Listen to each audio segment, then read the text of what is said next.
Assalamualaikum warahmatullahi wabarakatuh. Alhamdulillah, wassalatu wassalamu ala rasulillah wa ala alihi wa sahbihi wa mawallah. Ashhadu an la ilaha illallah wahdahu la syarika lah, wa ashhadu anna muhammadan abduhu wa rasuluh la nabiyya ba'dah. Allahumma salli ala Muhammad wa ala ali Muhammad. Amma ba'du, ayyuhal ikhwah rahimani wa rahimakumullah. Jamaah salat maghrib yang dirahmati Allah subhanahu wa ta'ala, alhamdulillah kembali kita dipertemukan oleh Allah subhanahu wa ta'ala di majlis yang mulia ini, tentunya untuk tujuan yang mulia pula, yaitu thalabul ilm.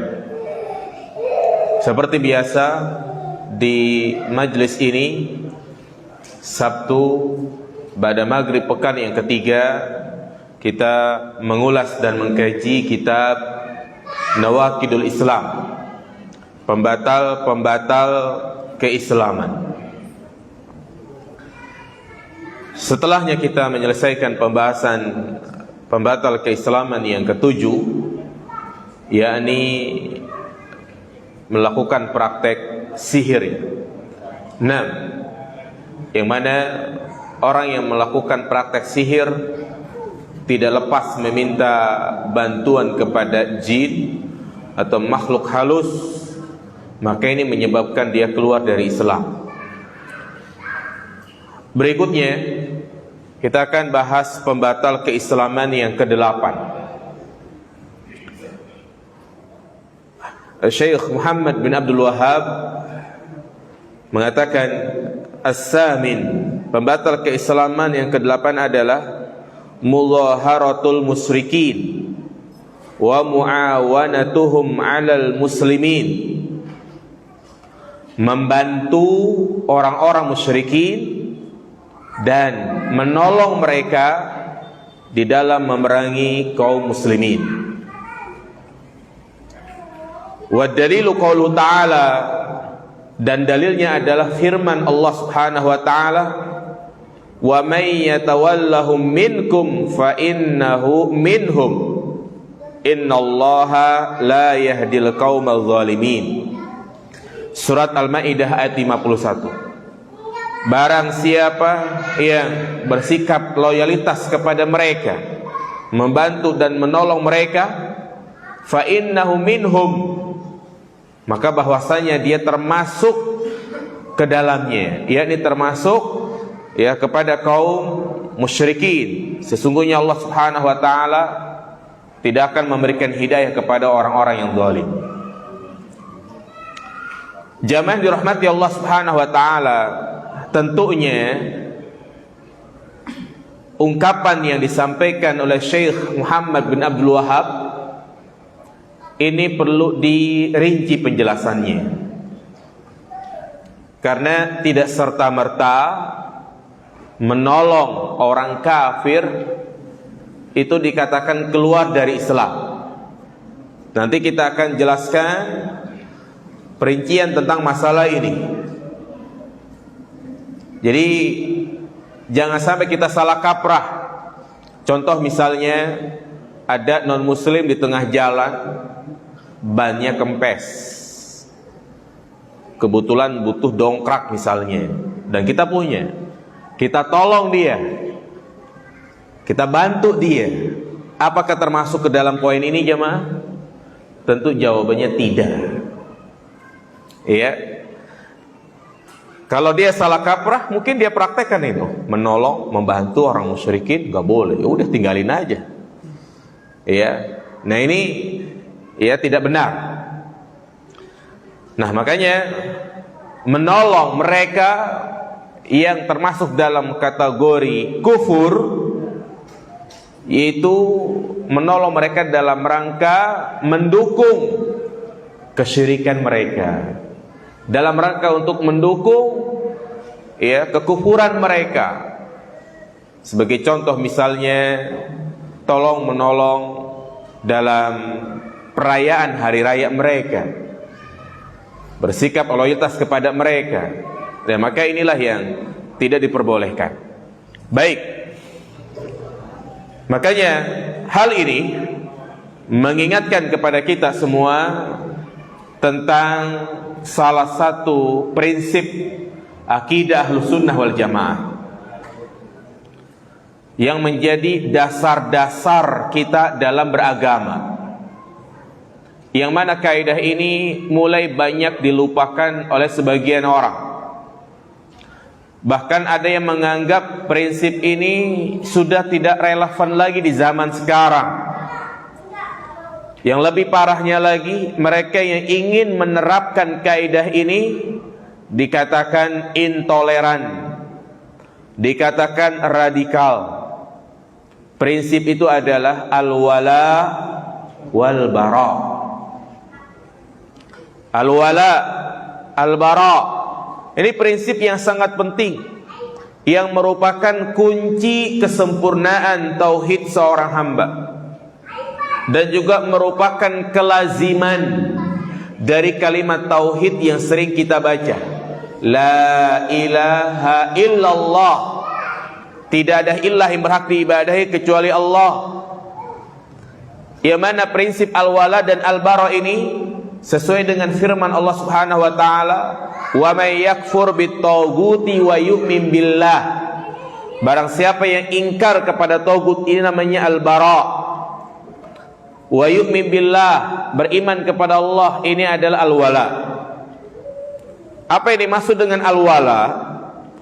Yakni al-wala itu artinya kita menanamkan di dalam hati rasa cinta, bersikap loyalitas,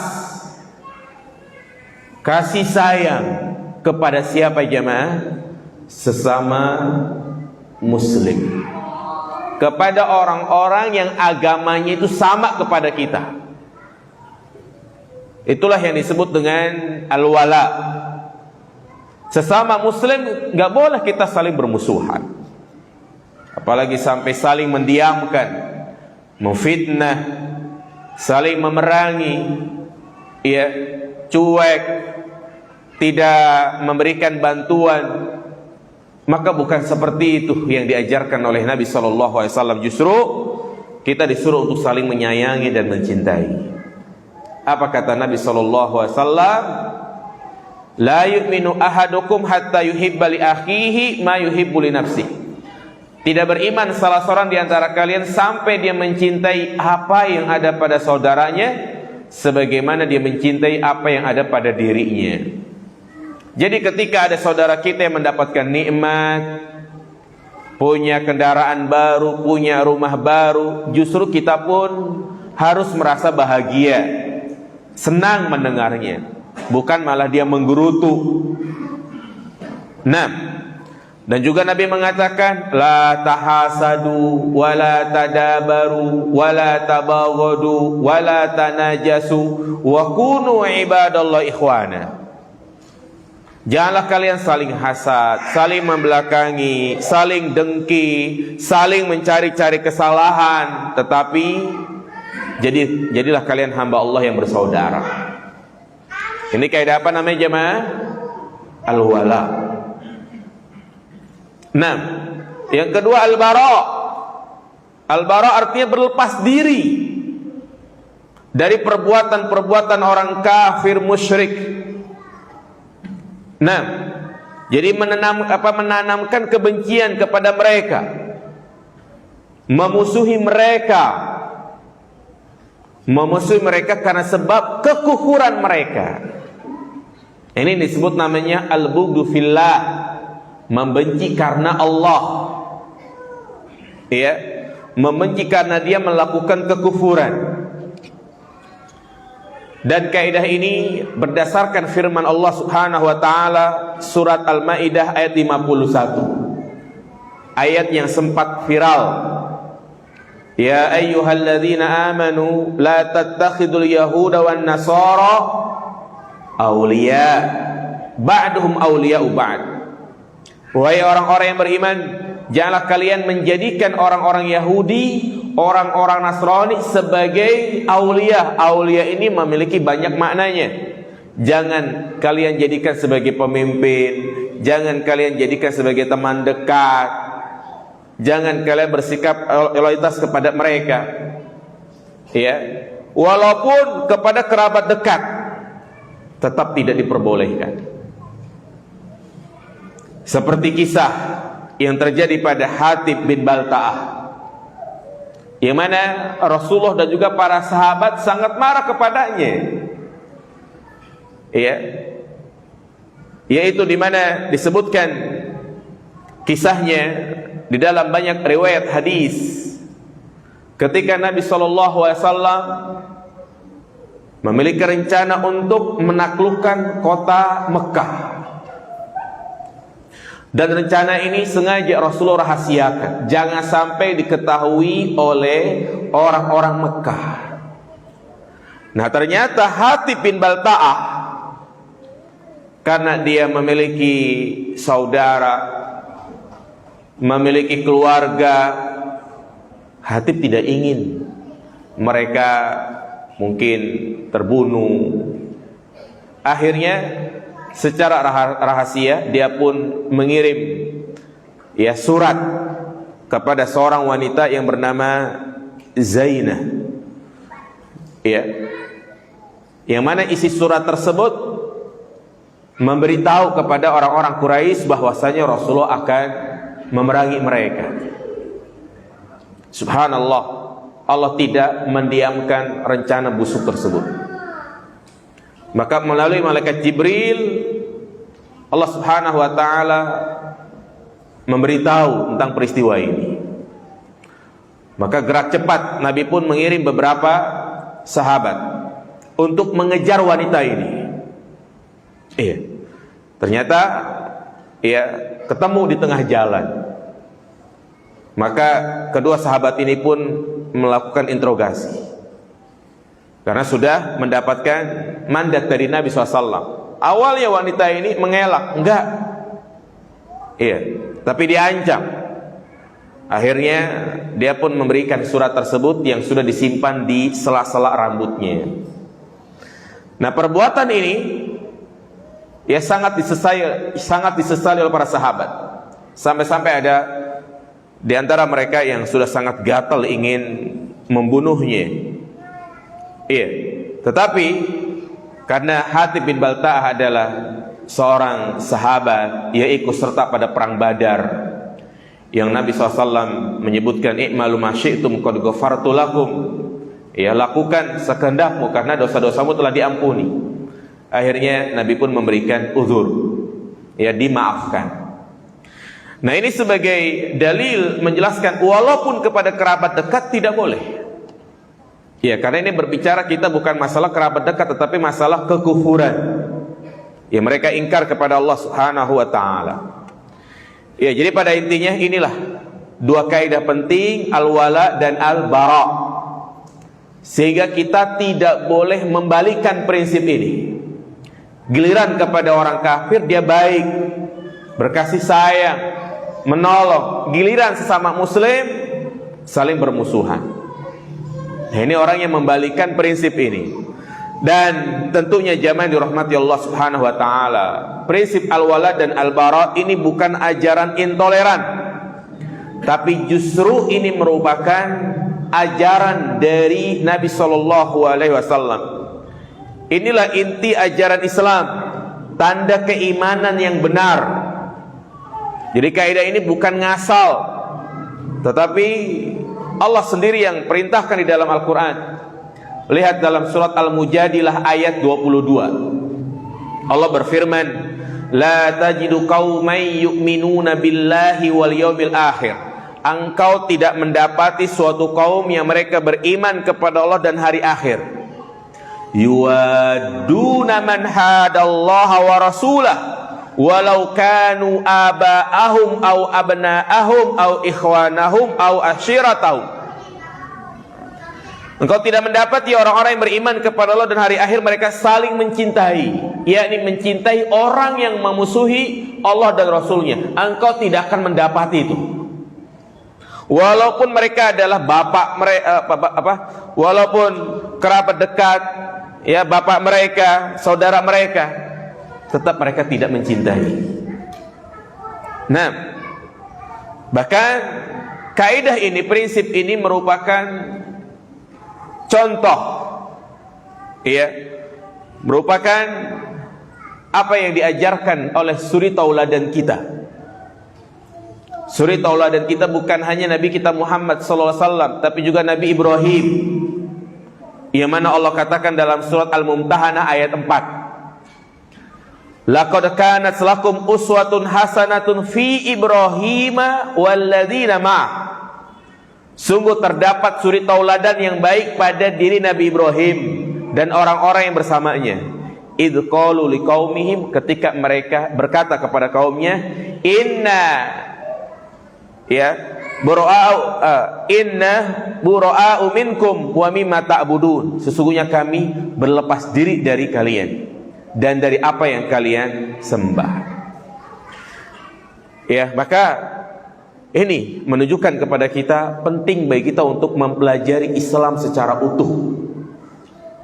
Jangan hanya kita sibuk dengan celotehan orang-orang liberal di YouTube atau di televisi yang seakan-akan apa yang dia sampaikan adalah manis, mengajak persaudaraan, mengajak persatuan. Nah, memang kita diperintahkan untuk bersatu, tapi bukan bersatu di atas kebatilan. Kita disuruh bersatu di atas al-haq. Harus dibedakan mana persaudaraan yang dibenarkan menurut syariat, mana ikatan persaudaraan yang itu bertentangan dengan nilai-nilai syariat. Baik. Namun tentunya zaman dirahmati Allah Subhanahu wa taala, yang perlu digarisbawahi juga, perintah membenci mereka tidak bermakna bolehnya menzalimi mereka. Sekali lagi, perintah membenci mereka tidak bermakna bolehnya kita menzalimi mereka. Apalagi orang kafir yang ada di tengah masyarakat kita dikategorikan sebagai kafir zimmi, yakni orang-orang kafir yang di bawah perlindungan pemimpin kaum muslimin. Maka kita tidak boleh menzalimi mereka. Allah Subhanahu wa taala sebutkan dalam surat Al-Maidah ayat 8, janganlah membuat kebencianmu kepada suatu kaum ala alla ta'dilu, membuat kalian tidak berbuat adil. I'dilu huwa aqrabu littaqwa, berbuat adillah karena itu lebih mendekati ketakwaan. Naam, kita benci kepada orang-orang kafir, tapi tetap kita harus berlaku adil, yakni tidak boleh menzalimi mereka. Bahkan syariat kita membolehkan untuk berbuat baik kepada mereka, jemaah. Memberikan hadiah boleh, ya. Menolong mereka boleh. Allah sebutkan dalam surat Al-Mumtahanah ayat 8, la yanhaakumullahu 'anil ladzina lam yuqatilukum fid din wa lam yukhrijukum min diyarikum an tabarruhum wa tuqsitu ilaihim innallaha yuhibbul muqsitin. Allah tidak melarang kalian untuk berbuat baik kepada orang-orang kafir yang tidak mengusir kalian dan juga tidak memerangi kalian. Jadi boleh kita memberikan hadiah, kurban misalnya, kita memberikan kepada non-muslim yang ada di daerah sini, boleh. Ingat, berbuat baik kepada mereka hanya dalam urusan apa? Dunia. Dalam urusan dunia. Bahkan tidak terlarang kita mendoakan kebaikan yang berkaitan dengan duniawi. Misalnya ada orang yang bermuamalah, kita doakan semoga panjang umur, semoga sehat selalu. Ya, boleh. Boleh. Lebih-lebih lagi kalau kita doakan agar dia mendapatkan petunjuk. Dan yang penting orang kafir tersebut bukan kafir harbi. Nah, adapun tolong menolong, membantu mereka dalam acara kekufuran, maka ini yang tidak diperbolehkan. Menyenangkan hati mereka, tapi dengan cara itu melanggar syariat kita. Seperti misalnya kita mengucapkan selamat Natal, maka ini namanya toleransi yang kebablasan, mendukung acara kufur mereka. Ya, ini yang tidak diperbolehkan. Iya, makanya kita harus bedakan jamaah yang dirahmati Allah Subhanahu wa taala. Berbuat baik kepada orang kafir yang dibolehkan, ya, dengan berbuat baik kepada mereka yang tidak diperbolehkan. Makanya Allah Subhanahu wa taala sebutkan di dalam surat An-Nisa ayat 138 tentang perangai orang-orang munafik. Apa di antara perangai mereka? Allah katakan, basyiril munafiqina bi anna lahum azaban alima alladzina ittakhadul kafirina awliya'a min dunil mu'minin. Tuh, kabarkan kepada orang-orang munafik bahwasanya bagi mereka azab yang pedih, yang mereka menjadikan orang-orang kafir itu sebagai aulia, sebagai pemimpin, sebagai teman dekat. Dia berkasih sayang, dia tolong menolong, yang mana justru dia singkirkan orang-orang yang beriman. Ya, ini menunjukkan kepada kita bahwa bersikap loyalitas kepada orang kafir ini termasuk perangainya orang-orang munafik. Dan itu kita lihat di zaman sekarang ini, di mana ada sebagian orang yang dia lebih siqah, lebih percaya sama non muslim, ya, tidak percaya lagi kepada orang Islam.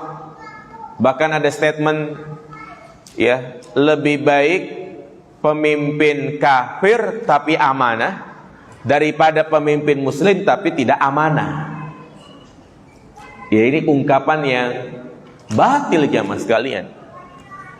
Ya, emang semua orang muslim tidak amanah? Pasti ada yang amanah. Makanya ungkapan seperti ini sama seperti orang-orang munafik, ya, mereka lebih memilih non muslim untuk menjadi pemimpin misalnya, ya, untuk mengurusi apa yang menjadi maslahat kaum muslimin, ya, terutama tatkala kita berada di suatu daerah perumahan, ketika ada pemilihan RT, RW, lurah, camat, ya, hendaknya kita lebih dahulukan untuk memilih orang Islam.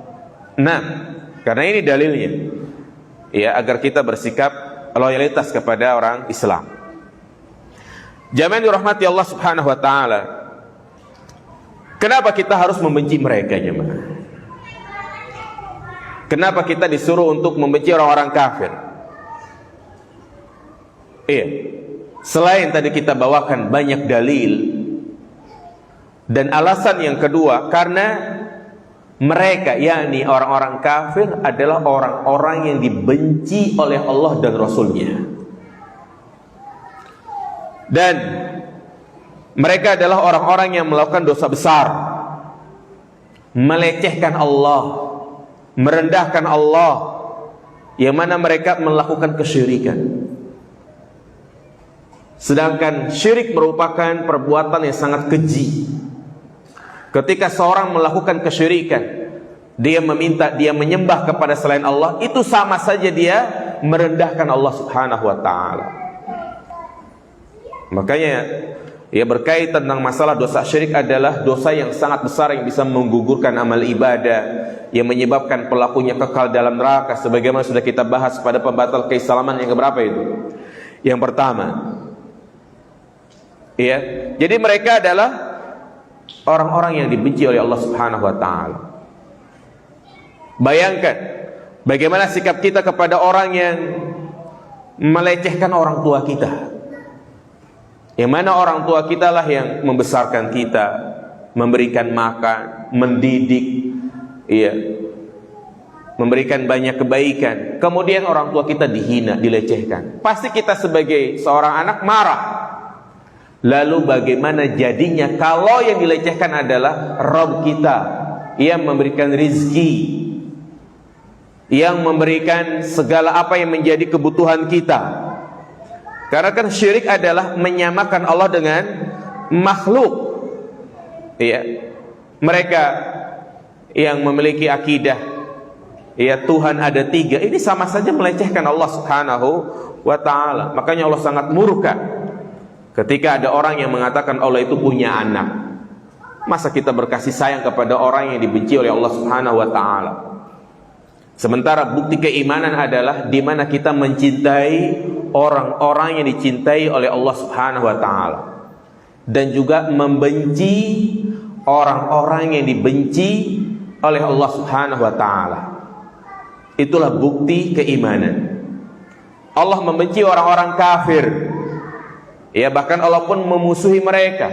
Maka kita sebagai hambanya pun harus ikut apa yang disampaikan oleh Allah Subhanahu wa ta'ala. Baik.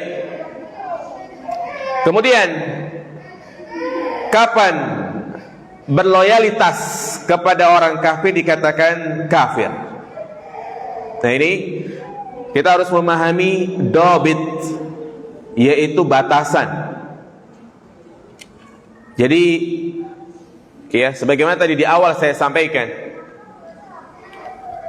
yang namanya membantu non-muslim itu tidak semuanya dikatakan kafir.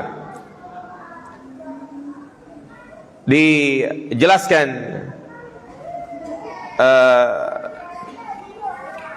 dari syarah masalah ini. Nah,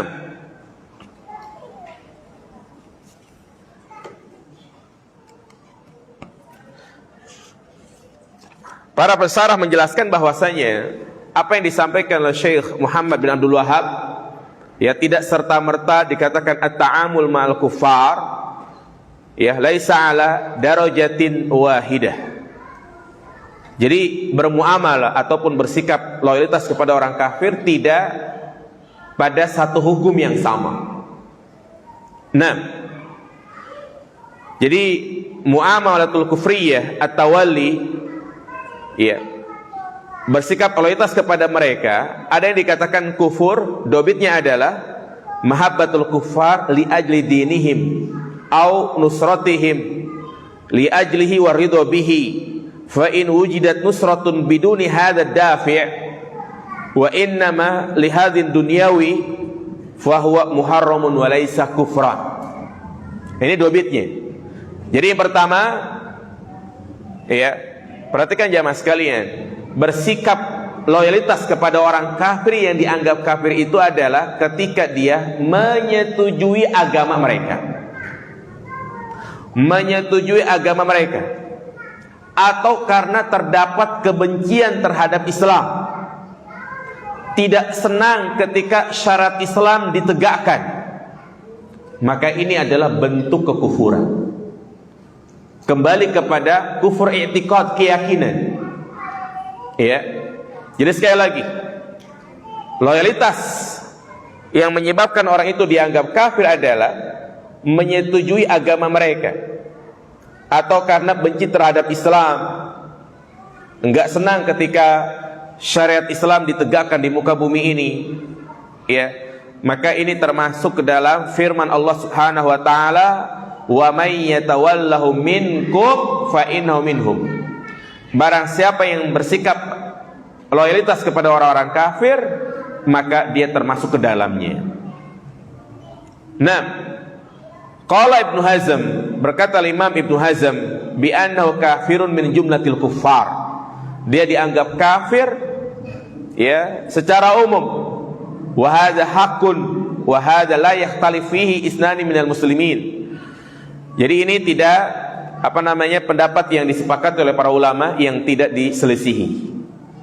Namun sekali lagi saya sampaikan jamaah sekalian bahwa ya kita mengatakan kafir, kalimat seperti ini adalah kalimat secara umum.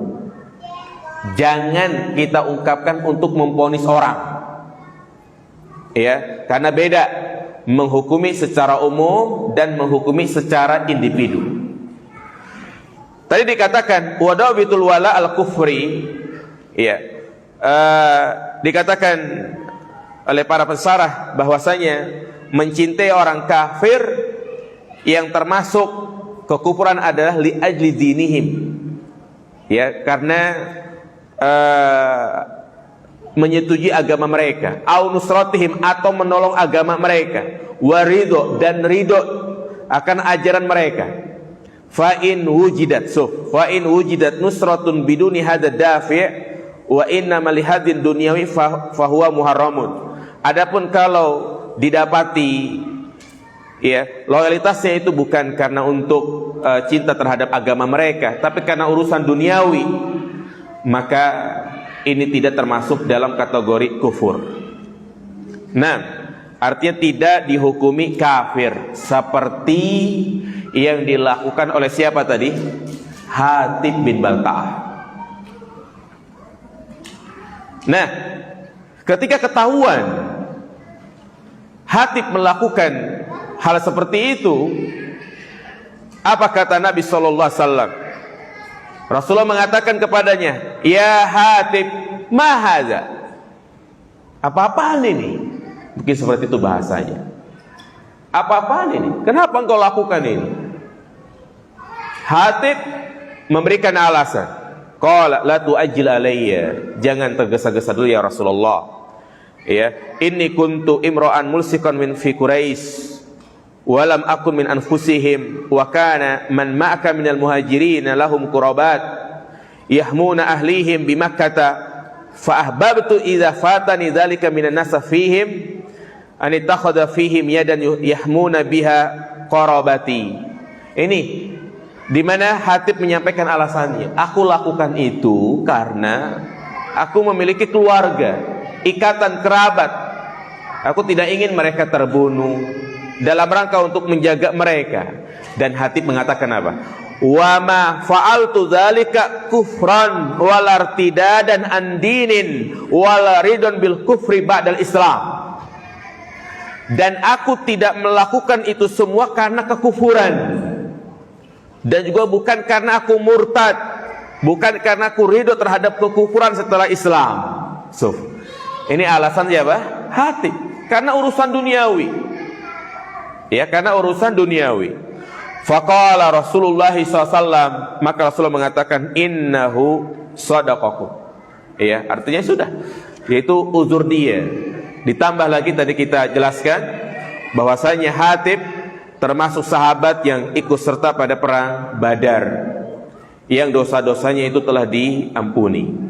Fakalamu Hatib, maka ya, alasan yang disampaikan oleh Hatib ma ikrari Rasulullah SAW sorihun fi anna mujarrada filil Hatib laisa kufran.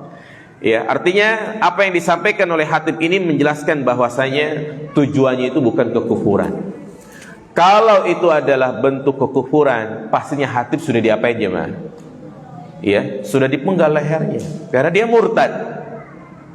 Dan Nabi mengatakan man baddala dinahu faqtuluh, barang siapa yang murtad dari agamanya maka bunuhlah. Iya. Jadi ini juga menunjukkan kepada kita bahwa kita menghukumi seseorang secara zahir.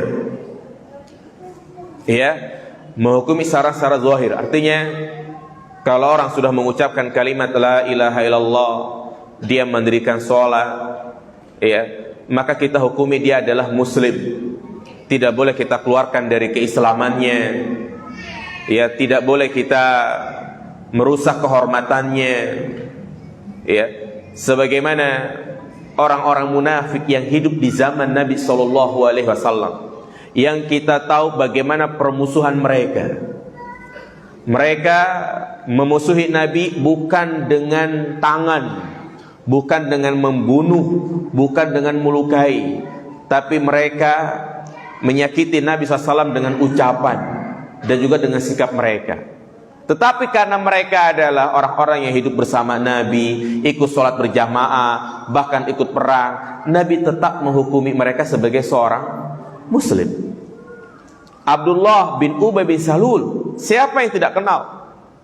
Yang Nabi sudah tahu dia adalah munafik, dan Nabi mampu untuk membunuhnya. Tetapi itu tidak dilakukan oleh Nabi SAW. Kenapa? Karena yang pertama, secara zahir dia adalah muslim secara zahir. Adapun urusan hati diserahkan kepada Allah Subhanahu wa taala. Makanya ketika para sahabat datang kepada Nabi mengeluhkan tentang perbuatan orang-orang munafik, mereka datang kepada Nabi untuk meminta tolong. Apa kata Nabi SAW? La yustaghasu bi, janganlah minta tolong kepadaku, tapi minta tolonglah kepada Allah Subhanahu wa taala. Karena urusan hati itu diserahkan kepada Allah Subhanahu wa taala. Ijra'il hukmi bil-zahir wala natawalla bis-sarair. Jadi kita menghukumi secara zahir, ya tidak kita menghukumi ya secara batin. Karena kita tidak diperintahkan untuk membelek hati setiap orang. Ya. Bahkan ada yang lebih parah lagi. Ketika ada seorang yang bernama Dzul Khuwaisirah datang kepada Nabi SAW pada peristiwa pembagian harta ghanimah setelah perang Hunain. Orang ini malah mengatakan apa? I'dil ya Muhammad, berbuat adillah wahai Muhammad. Nabi Muhammad disuruh berbuat adil, seakan-akan dia menganggap Nabi Muhammad tidak berlaku adil. Sahabat Khalid bin Walid sudah sangat gatal tangannya, ingin membunuh saja.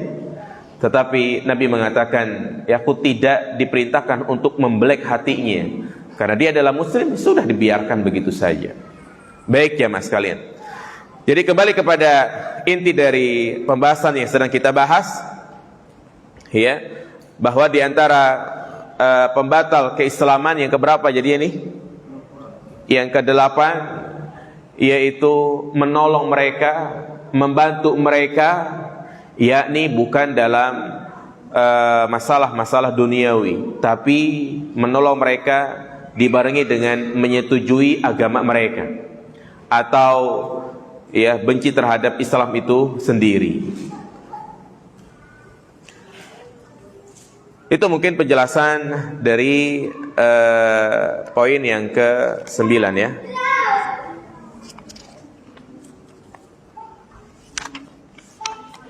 Ya, adapun poin yang ke-9 ini agak panjang penjelasannya, yaitu man i'taqada anna ba'dun nasi yasa'uhul khuruj an syariati Muhammadin kama wasi'al Khidir al khuruj an syariati Musa fa huwa kafir.